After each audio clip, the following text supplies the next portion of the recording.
Hello everyone, my name is Taylor, and today my colleague and I are arguing for the expansion of Prop 64 to a federal level. And I'm just going to touch up on a few points that he mentioned and address a couple points raised by the opposition. So my first point is that for legalization there are a lot of benefits, including medical benefits, which again, the 23 states already agree. According to Sanjay Gupta, a medical correspondent for CNN, from CNN, there is now promising research into the use of marijuana that could impact tens of thousands of children and adults, including treatment for cancer, epilepsy, and Alzheimer's. And this is related to the pain-killing and anti-inflammatory effects of THC and CBD. And because it is also serving as a painkiller, Sanjay Gupta continues to write that marijuana will decrease the number of accidental painkiller overdoses, which is the greatest cause of preventable death in this country. So cutting that down is a big deal. As well, even when you're not using it for medical uses, even just recreational uses, you have to compare it to other substances that are used recreationally, including tobacco and alcohol.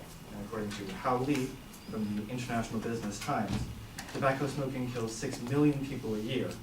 Another legal substance is alcohol, which kills 2.5 million people per year, according to the World Health Organization, which is a lot.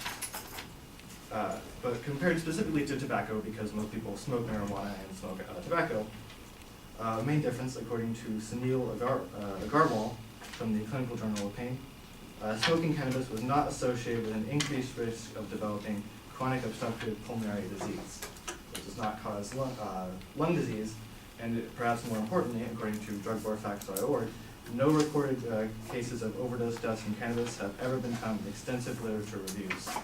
And not only does it not cause deaths anywhere near close to the 6 million or the 2.5 million of the already legal drugs, it actually causes no deaths. So why is it legal in the first place when these two other substances are legal? It was originally, how it is less effective to keep it legal, referring to the costs of enforcing the laws. According to Jesse Wegman from the New York Times, each year enforcing laws on possession costs more than $3.6 billion, according to the American Civil Liberties Union. And you must assume that surely some of those, that enforcement goes to stopping repeat offenders or criminals that just happen to be using marijuana. However, according to a 2012 Human Rights Watch report that tracked 30,000 New Yorkers with no prior convictions, when they were arrested for marijuana possession, 90% had no subsequent felony convictions. So 90% of that 3.6 billion, according to the study, found that it's only being arrested for marijuana, not for any dangerous crimes.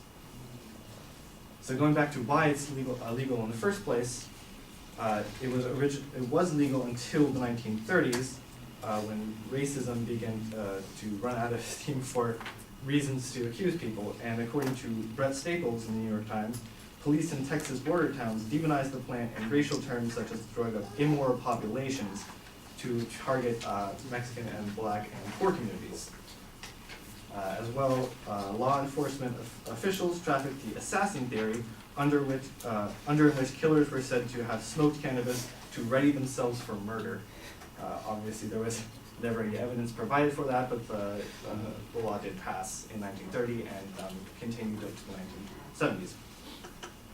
And you may think that the racism was only limited to 1930 as we've progressed now. However, according to Mike Males, Center on Juvenile and Criminal Justice, in 2010, 64% of marijuana possession arrests in California were non-white. However, according to drugfacts.org, the use between all the races of marijuana is fairly even.